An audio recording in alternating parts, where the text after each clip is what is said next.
What is a community? Is it a cup of tea shared with a friend? Or the hand someone lends when you're down? Or the places you go within your hometown? Is it the people you talk to online? Rather the ones assigned to us because of where we live? Or a community is the things we actively do? But maybe the most important thing is what a community is to you. It's kind of like a family, really. Like it allows you to be different. Cupid, draw back your bow and let your arrow go straight to my lover's heart. For me, for me.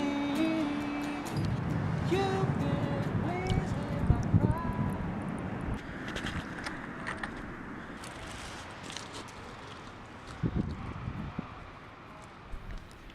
I think community is more of a feeling than anything else, and you can't really describe it. Someone anonymous told us for them it's religion and their church.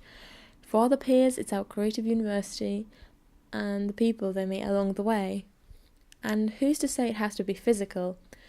Poets are connected through poetry. Perhaps they're not acquainted, but they're aware through words, similarly to musicians. And then back when we were just children, all young, weren't we all a part of a community as well? The playground was all ours.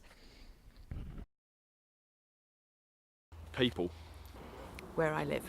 Like a group of people. Living in peace. Happiness. A collective identity.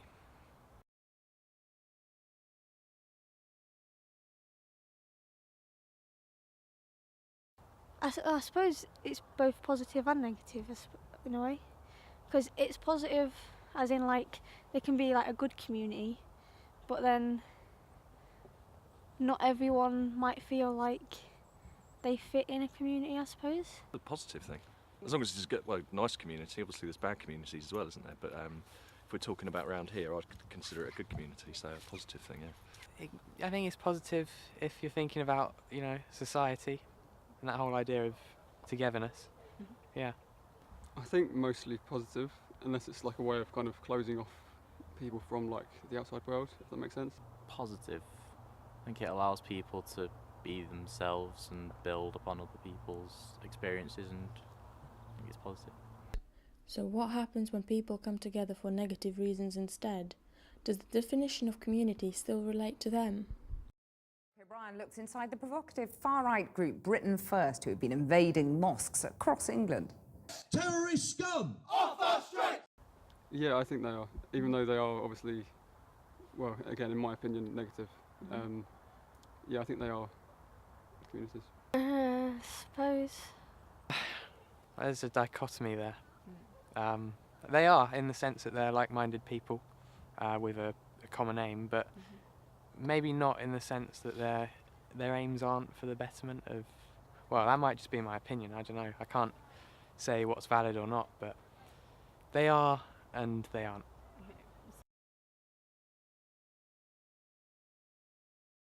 It's a very difficult question because you've got to look at ISIS and things like that. So if they come together as a community, then clearly we don't need them as a community, because what that would do is perpetuate their motives, which are very violent and very aggressive. So you wouldn't want that. I'm very happy to have a community that doesn't share my values, but if those values are against common decency, then I couldn't approve of that, no matter, then I think they lose their right to have a community. No, I don't think that's the way that we should deal with it, because then I think if that's what they think, they're going to just, find a way to do what they want to do, whether or not we're trying to stop them. Because if we do that, then when's it going to stop? When are we going to say? Who's to say if it's bad or not? Does it bring us together for a common belief, or separate us into groups to judge each other, only to discover that we might have some similarities we never thought about? only for us to be involved with who we are just like, so we create preconceived ideas of who they are and what they like, and how they're so unlike us. So instead of growing into something great, are we stunted? Caged in by walls built up? Or maybe it's less about communities individually, but as a whole, and being able to find a group with a shared goal